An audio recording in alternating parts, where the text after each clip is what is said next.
हसदेव जंगल बचाओ आंदोलन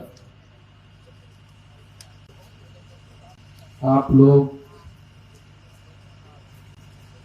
सुनने में आया है कि ये आंदोलन 10 साल से चल रहा है और ये धरना प्रदर्शन शायद 700 दिन से आंदोलन तो 10 साल से चल रहा है। ये धरना जो है शायद बताया गया मुझे कि 700 दिन से चल रहा है। मैं आप सब आंदोलनकर्ता जो लोग हैं जो अपनी जल जंगल और जमीन आप बचाना चाहते हैं, इसके लिए आप लोग यहाँ इकट्ठा हुए, तो आपका समर्थन करने के लिए मैं दिल्ली से आपके इस आंदोलन का समर्थन करने के लिए आया।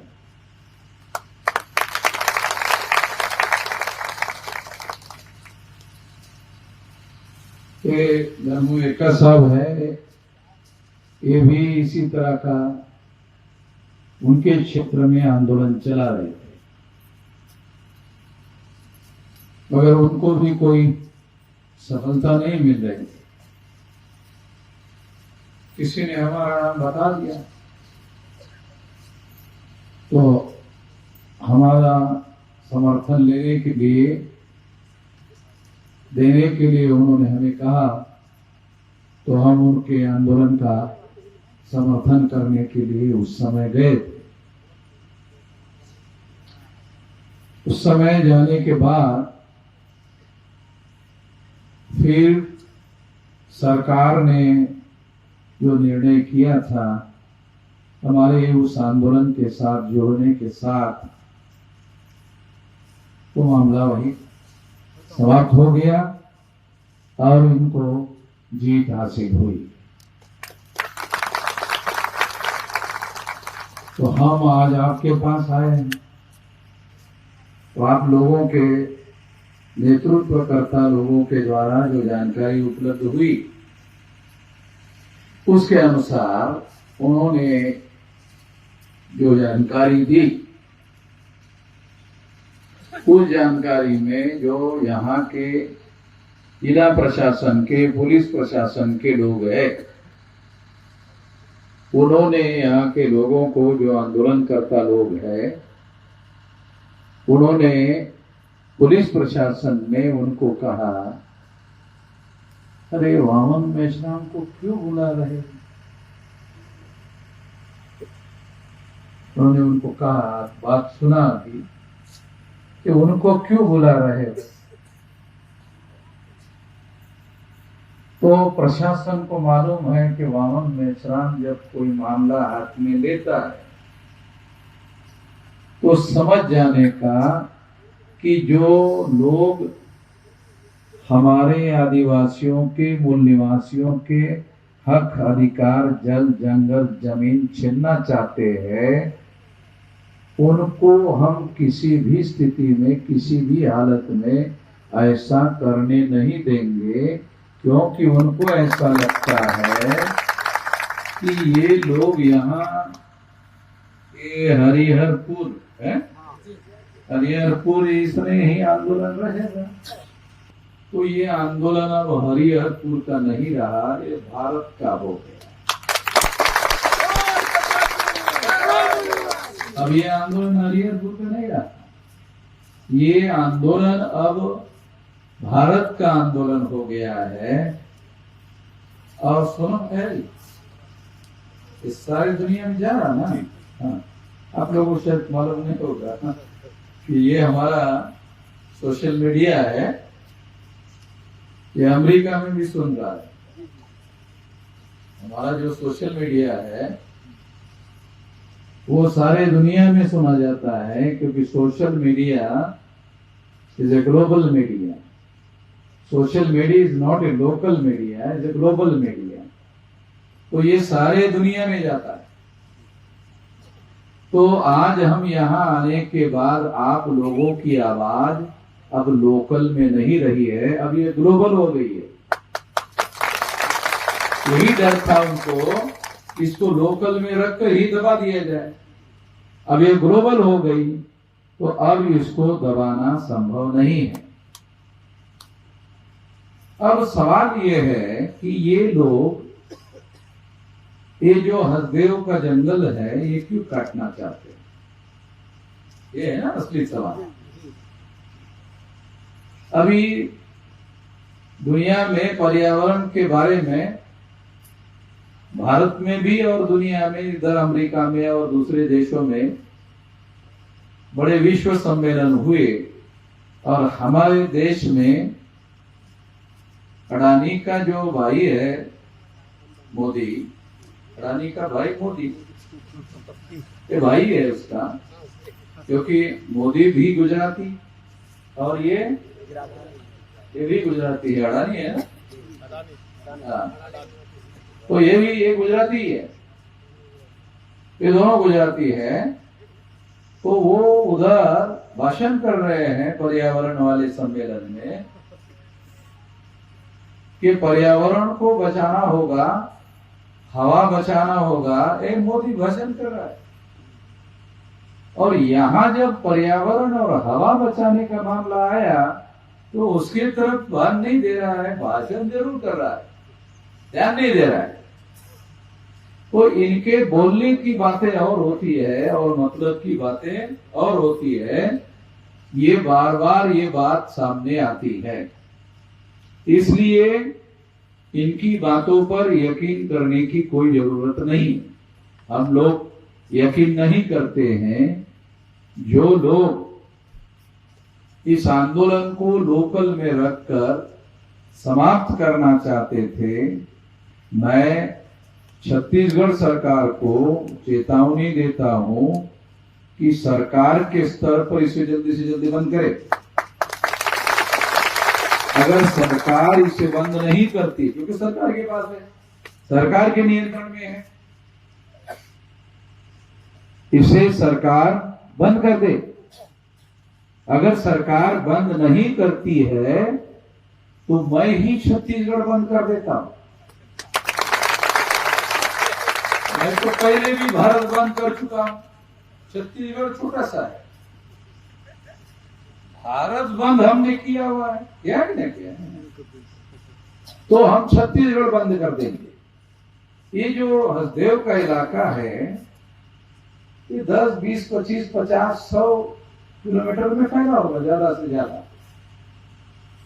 तो सारे छत्तीसगढ़ को अगर बंद कर देंगे तो फिर बहुत ज्यादा नुकसान होगा, उन लोगों का बहुत ज्यादा नुकसान होगा। तो इसलिए मैं छत्तीसगढ़ सरकार को चेतावनी देता हूं कि ये जल्दी से जल्दी बंद कर दे। यदि ये बंद नहीं किया तो मैं ज्यादा से ज्यादा 10 दिन का समय आपको देता हूं सरकार को विचार करने के लिए। क्योंकि ये लोग जो है ना, इनको ये बहुत धीरे धीरे सोचते हैं, इसलिए मैं थोड़ा 10 दिन का समय दे रहा हूं। 10 दिन का समय ले लो ये बंद करने के लिए। वैसे तो घंटा भर ज्यादा लगता नहीं है, घंटा भर नहीं लगता है ज्यादा, और 10 दिन का समय दे रहे हैं। 10 दिन का समय का मतलब होता है 240 घंटे। 10 दिन में 240 घंटे हो जाएंगे, घंटे भर में फैसला हो जाएगा। मगर ये 240 घंटे ले लो, क्योंकि बहुत धीरे धीरे सोचते हैं। तो सोचने के लिए हम आपको ज्यादा समय दे रहे हैं कि यदि आपने इसको बंद नहीं किया तो हम लोग पहले तो छत्तीसगढ़ बंद करेंगे। पहले तो हम लोग छत्तीसगढ़ बंद करेंगे। छत्तीसगढ़ में जितने जिले हैं ना, सारे जिले में हमारा संगठन है। और फिर उसके बाद में इस इश्यू को अगर आपने नहीं माना तो इस इश्यू को सारे देश भर में ले जाएंगे। 22 राज्यों में आदिवासियों का संगठन है। 22 राज्यों में आदिवासियों का संगठन है। और हमारा वामसी भारत मुक्ति मोर्चा, बहुजन क्रांति मोर्चा का संगठन 32 राज्यों में है। तो अब ये मामला, दूसरी एक बात, ये मामला अब केवल आदिवासियों का नहीं रहा है। अब ये मामला SC, ST, OBC, माइनॉरिटी के 85% लोगों का मामला हो गया है। तो इसलिए इस इलाके में अभी आने वाले समय में 2024 है और अभी मई तक चुनाव होने हैं, तो इन लोगों को घूमना तो पड़ेगा ना इधर। तो इन लोगों को, मैं आप लोगों को, उनको भी ये चेतावनी देना चाहता हूं कि आप लोगों को आपकी सरकार होने के बावजूद भी आपको छत्तीसगढ़ में घुसने नहीं देंगे, फिरने नहीं देंगे, प्रचार करने नहीं देंगे। और आदिवासी लोग ये बात तय कर लो। लोकतंत्र का क्या मतलब है? लोकतंत्र का मतलब है लोगों के पास है ना पावर। आज आपका मुख्यमंत्री बना हो कौन है साहब? विष्णुदेव। अरे विष्णुदेव, आदिवासी का भी ऐसा नाम विष्णुदेव। अरे तो ब्राह्मणों का देव है विष्णु, इसमें आदिवासी का क्या है? आदिवासी का और विष्णु का क्या लेना देना है? कोई लेना? विष्णुदेव। मुझे किसी ने बताया कि आदिवासी का उसको मुख्यमंत्री बनाने के बाद उसके गांव में गए तो उसके गांव में ही लोगों ने जूते मारे। गांव में ही गलत सलत बात करने की वजह से आदिवासियों ने उसको ही जूता मारा। तो वो इसलिए मारा क्योंकि ये नॉमिनेटेड आदमी है। बहुत सारे लोगों को ये नॉमिनेटेड जो अंग्रेजी का शब्द है ये समझ में नहीं आएगा। मैं आपको बताता हूं, ये ब्राह्मणों के द्वारा ये नॉमिनेट किया हुआ है। तो नॉमिनेटेड अंग्रेजी में बोलते हैं और हिंदी में बोलते हैं नामधारी। नॉमिनेटेड का मतलब नामधारी, दिखाने के लिए रखा हुआ है। काम तो हमारा नहीं कर रहा है, काम तो उनका कर रहा है। तो उसका मतलब दिखाने के लिए बनाया हुआ है मुख्यमंत्री है, जैसे मोदी दिखाने के लिए बनाया हुआ है। मोदी को भी दिखाने के लिए प्रधानमंत्री बनाया हुआ है। आप बोलेंगे एक किस आधार पर बोल रहे हैं दिखाने के लिए? तो मोदी को जब प्रधानमंत्री बनाया गया तो आरएसएस के ब्राह्मणों ने, बीजेपी के ब्राह्मणों ने ये प्रचार किया कि हमने पिछड़े वर्ग के आदमी को प्रधानमंत्री बनाया। ऐसा कहा था, आप लोगों ने भी अखबार में पढ़ा होगा, देखा होगा, कहा था। तो हमने फिर माना क्या यार, पिछड़े वर्ग के आदमी को प्रधानमंत्री बनाया तो ये पिछड़े वर्ग के लोगों की गिनती करेगा प्रधानमंत्री होने के बाद। अब 10 साल पूरे हो गए, लगभग 10 साल, 9.5 साल तो पूरे हो गए, 10 साल हो गए। 2-3 महीने में तो चुनाव होके 10 साल पूरे हो जाएंगे। मगर गधे, घोड़ों की, कुत्तों की, बिल्लियों की, जानवरों की गिनती किया। मोदी को पूछो कि इस देश में कुत्ते कितने हैं? कहा कि हमारे पास रिकॉर्ड है, देश में कितने कुत्ते हैं।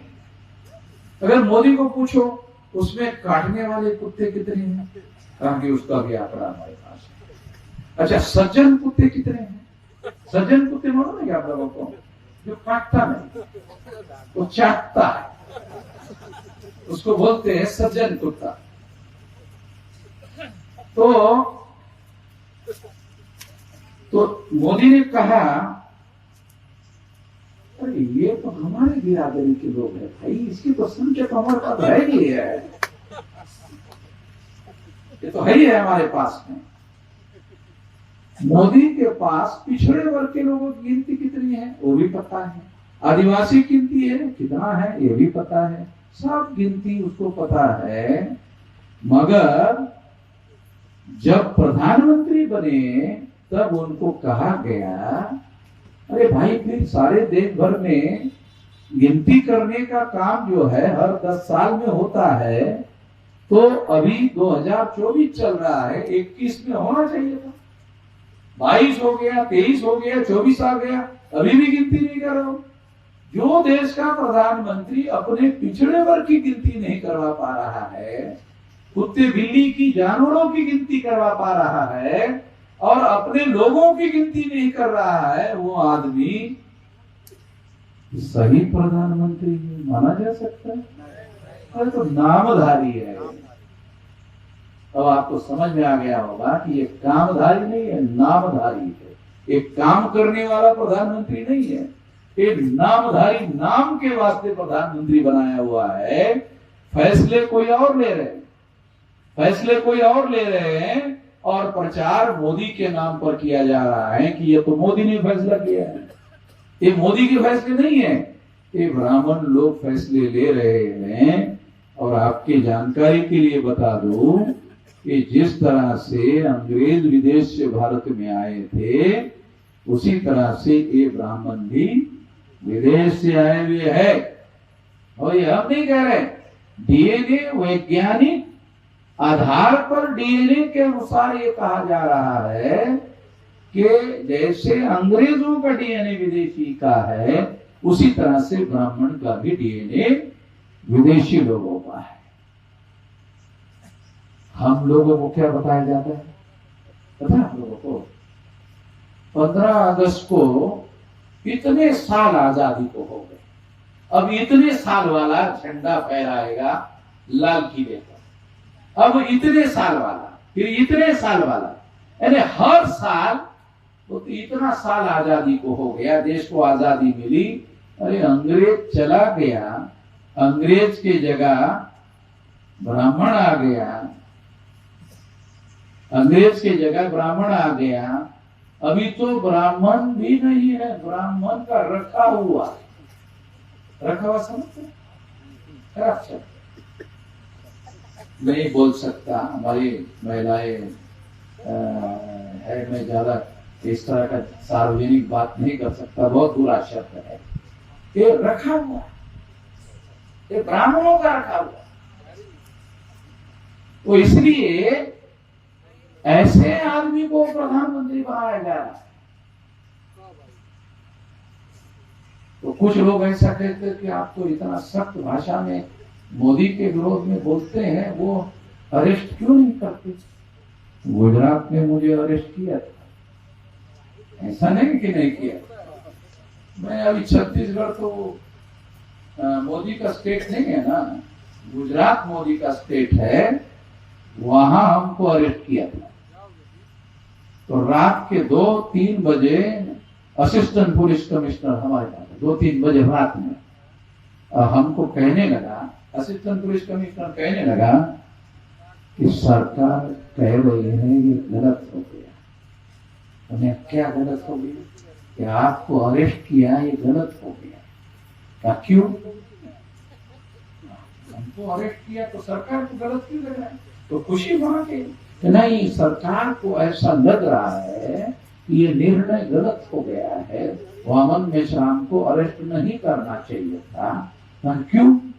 सारे देश के पूरी चौकी को घेर लिया उनके लोगों ने, सारे देश के। क्यों घेर लिया?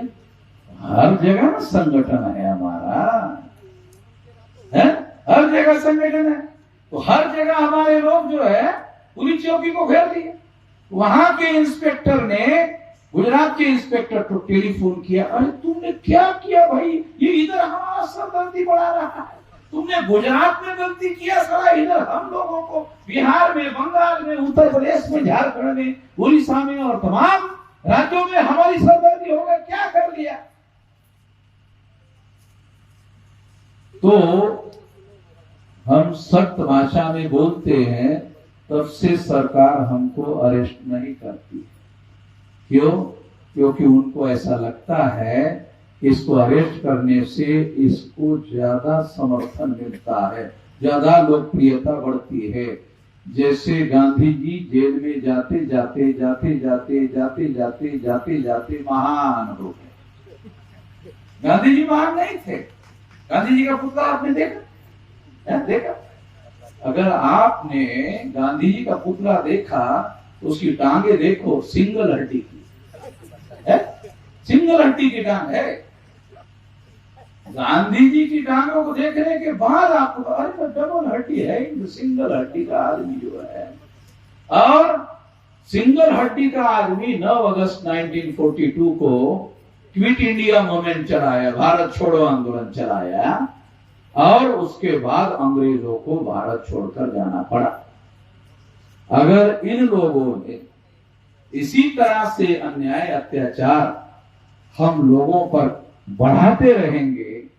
वैसे यहाँ देखो, यहाँ बहुत सारे लोग आए हैं और हमें पता चला कि 10-15 हजार लोग वो बहुत सारे लोग इसके पहले भी इकट्ठा हुए हैं।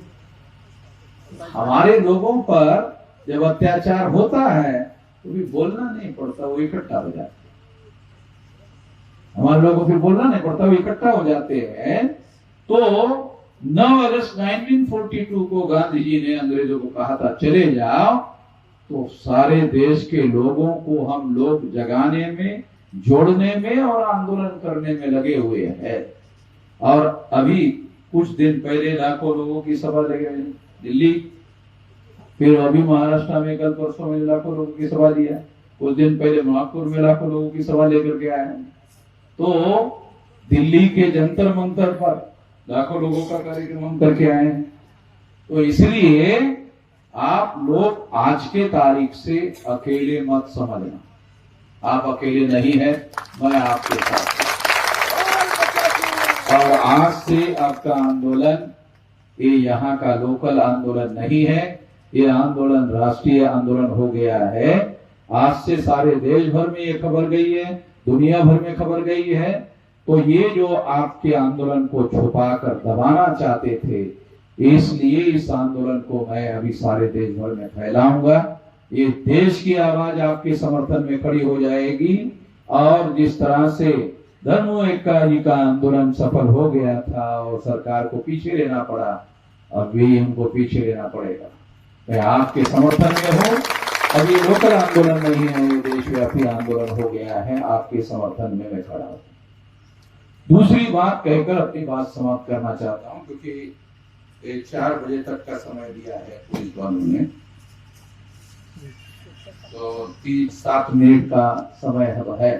क्योंकि मैं कानून के दायरे में रहकर काम करने का आदी हूँ, संविधान के दायरे में रहकर काम करने का आदी हूँ, तो मैं आपको ये बात कहना चाहता हूँ कि हम लोगों को हर जगह इकट्ठा होकर काम करना चाहिए। अकेले अकेले लड़ाई लड़ने से हम सफल नहीं हो सकते। केवल आदिवासी लोग इकट्ठा होने से, आदिवासी की संख्या कितनी है? 7.5% है ऑल इंडिया में। ये जानकारी रख लो, आदिवासी जो साथी यहाँ है, आदिवासियों की संख्या सारे देश भर में 7.5% है। मैं अनुसूचित जाति का आदमी हूँ, उसकी संख्या 18% है। अरे 18% इकट्ठा होकर नहीं हो रहा है तो 7.5 के इकट्ठा होने से क्या होगा? 7.5 और 18%, ये 25% लोग, इतने से भी काम नहीं चलेगा। बैकवर्ड क्लासेस के लोगों को भी साथ में लेना पड़ेगा, माइनॉरिटी के लोगों को भी साथ में लेना पड़ेगा। इन सभी लोगों को मिलाकर हम लोग 100 में 85% लोग होते हैं। और ये 85% लोग अगर जगाकर जोड़ लिया जाए और उसमें से 30-40% लोग ही अगर मैदान में उतरे, तो ये आंदोलन केवल सड़कों का ही विशाल आंदोलन नहीं होगा, बल्कि आने वाले समय में ये जो चुनाव में ये लोग जो हमारे लोगों के ऊपर अपना राज स्थापित करके गलत फैसले करते रहते हैं, ये जिनको उन्होंने ये खदान दिया है, ये उनसे पैसा लेते हैं, ये उनसे पैसा लेते हैं और हमारे आदिवासियों पर आरोप लगाते हैं। क्या आरोप लगाते हैं? कि आप गाय का मांस खाते हैं, ऐसा आरोप लगाते। क्या लगाते? अरे आप गाय का मांस खाते हैं। अरे गाय को आप लोग काटते हैं तो हमारे लोग खाते होंगे, काटने का काम तो तुम करते हो। समझ में आ रहा? गाय को तुम गो माता, तुमको उसको माँ कहते हो, गो माता, तो तुम ही काटते हो। विदेश में जितना भी गाय का मांस एक्सपोर्ट होता है, ये तो तुम लोग कर रहे हैं। कोई आदिवासी विदेश में भेजना क्या है? गौ माता को काटकर विदेश में एक्सपोर्ट कर रहा क्या? ये विदेश में एक्सपोर्ट करने वाले जो लोग हैं, राजस्थान के और गुजरात के जैन मारवाड़ी लोग, इधर भी होंगे जैन मारवाड़ी। एक गुजरात और राजस्थान के जैन मारवाड़ी लोग हैं जो ऐसा धंधा करते हैं। और जैन लोग कौन से धर्म को मानते हैं? जैन धर्म है, वो क्या कहता है? अहिंसा परमो धर्म, अहिंसा परमो धर्म। मतलब वो मुंह को भी वो कपड़ा लगाते हैं। पूछो कोई मुंह को क्यों कपड़ा लगाते? ताकि कोई जीव जंतु जो आंखों से दिखाई नहीं दे रहा वो अंदर ना जाए और हिंसा ना, इसलिए हम कपड़ा लगाते। मगर यहां तुम लोग गोमाता को काट रहे हो और गोमाता को काट कर विदेश में एक्सपोर्ट कर रहे। जितना भी गोमाता का मांस विदेश में जा रहा है ये जैन मारवाड़ी लोग काट रहे। ध्यान रखो, बहुत खास बात बता रहा हूं। जैन मारवाड़ी लोग गोमाता को काटकर विदेश में एक्सपोर्ट कर रहे हैं। और वो जो जैन मारवाड़ी है ये बीजेपी को, आरएसएस को चंदा देते हैं।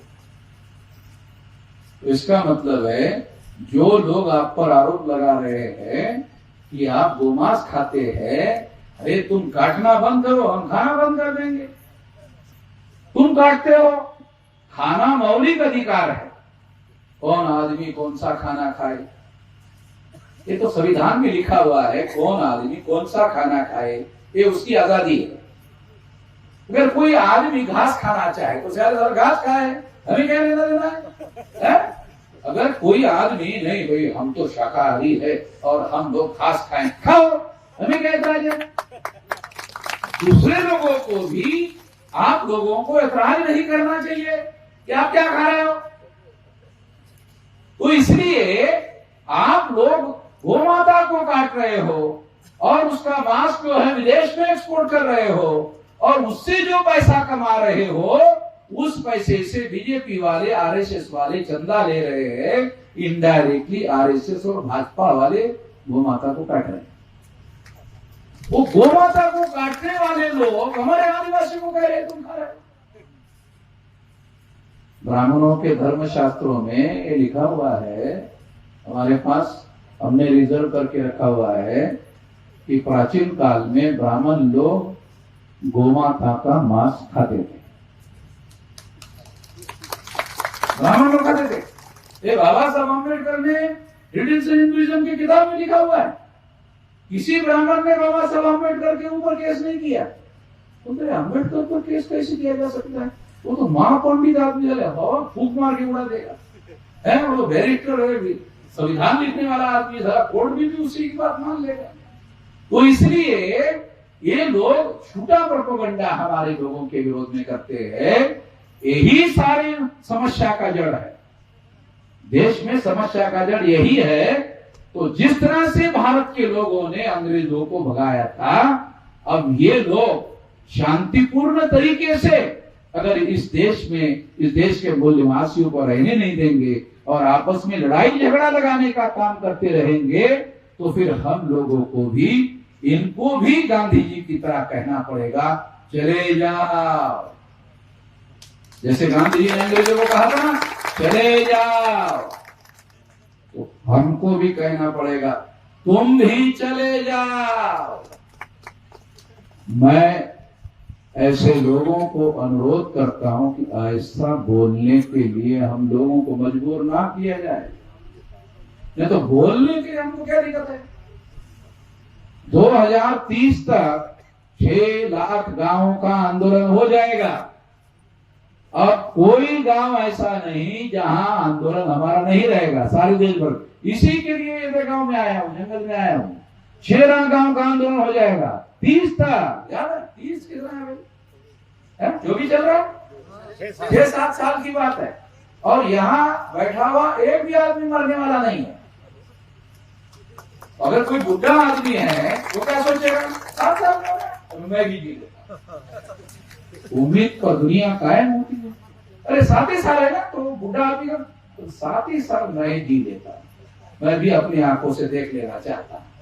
तो इसलिए ये 7 साल में 6 लाख गांव का आंदोलन हो जाएगा। आप लोगों को भी जिम्मेदारी है अपने अपने गांव में इस आंदोलन को फैलाओ। सारे देश के लोगों को भी मैं ये यहां से सार्वजनिक आह्वान कर रहा हूं कि अपने अपने गांव में इस आंदोलन को पहुंचाओ और बूथ लेवल की कमेटियां बनाओ। लगभग 12 लाख से लेकर 15 लाख बूथ होते हैं। अगर 12 लाख से लेकर 15 लाख कमेटियां हमारे लोग बना लेते हैं तो इस देश में 2030 तक इतना विशाल आंदोलन खड़ा हो जाएगा, इतना विशाल आंदोलन खड़ा हो जाएगा जैसे गांधी जी ने अंग्रेजों को भगाने का आंदोलन चलाया था, वैसे भी बड़ा आंदोलन खड़ा हो जाएगा और हम लोग उस शक्ति के आधार पर, जन आंदोलन के आधार पर आजाद हो जाएंगे। कि ये जो जंगल में झाड़ काटना है या दही काटना है, ये फैसला लेने का अधिकार हमारे हाथ में है। जब हम आजाद हो जाएंगे तो इसका फैसला लेने का अधिकार भी हमारा अपना हो जाएगा। अरे क्या हुआ? अरे मौके की बात कह रहा हूं, उसी समय काट दिया गला उसका। Hello hello hello. तो ये जो हमारा जो दुश्मन है, जब मैं मौके की बात बोलने के लिए आता हूँ उसी समय गला काटता है, क्योंकि बिजली का कनेक्शन उनके पास है। ये माइक तो मेरे पास है मगर बिजली का कनेक्शन उनके पास है। तो इसलिए मैं हमेशा हमारे लोगों को बोलता हूँ, अरे बैटरी रखा करो, बैटरी रखा करो। एक तो बिजली होती है, एक बैटरी होती है। अगर बिजली चली गई तो बैटरी रहनी चाहिए, क्योंकि ये लोगों के पास बिजली बोर्ड है, उसके पास कनेक्शन है। तो इसलिए आ गया मैं, जैसे ये ऐसा बोलता हूँ तो आ जाता है, मालूम हो गया है, हमको डर लगता है तो इसलिए आ जाता है। क्योंकि जब वो मेरा गला दबाते हैं तो मैं उसका गला दबाता हूँ, तो वो ऑक्सीजन लेने के लिए गला छोड़ देता है, तो इसलिए बोलना जो है वो फ्री हो जाता है। इसलिए मैं आप लोगों को कहना चाहता हूँ कि हम आने वाले 10 दिन का समय दे रहा हूँ छत्तीसगढ़ गवर्नमेंट को। अगर उन्होंने इसको बंद नहीं किया तो हम लोग छत्तीसगढ़ बंद करेंगे। अगर छत्तीसगढ़ बंद करने के बाद भी नहीं माने तो भारत बंद करेंगे। आपके आंदोलन के समर्थन में भारत बंद करवाएंगे, सारे देश भर में आंदोलन करेंगे। आपको बिल्कुल भी अकेला नहीं मानना है, आपको सारे देश के लोगों का समर्थन खड़ा करना ये मेरी जिम्मेदारी है। मैं इसी के लिए आया हूं। जहां जहां भी हमारे लोग मान सम्मान, इज्जत और अधिकार की लड़ाई लड़ रहे हैं, उनके समर्थन के लिए मैं खुद ही चलते जाता हूं और उस आंदोलन को सफल बनाने का काम करता हूं। आपके आंदोलन में आज मैं आया हूं तो आप निश्चित मान लीजिए ये आंदोलन भी सफल होगा। ज्यादा समय नहीं लगेगा, नहीं तो ये आंदोलन सारे देश भर में फैलने के लिए ज्यादा समय नहीं लगेगा। आपने मेरी बात ध्यान से सुनी, इसके लिए आभार, धन्यवाद।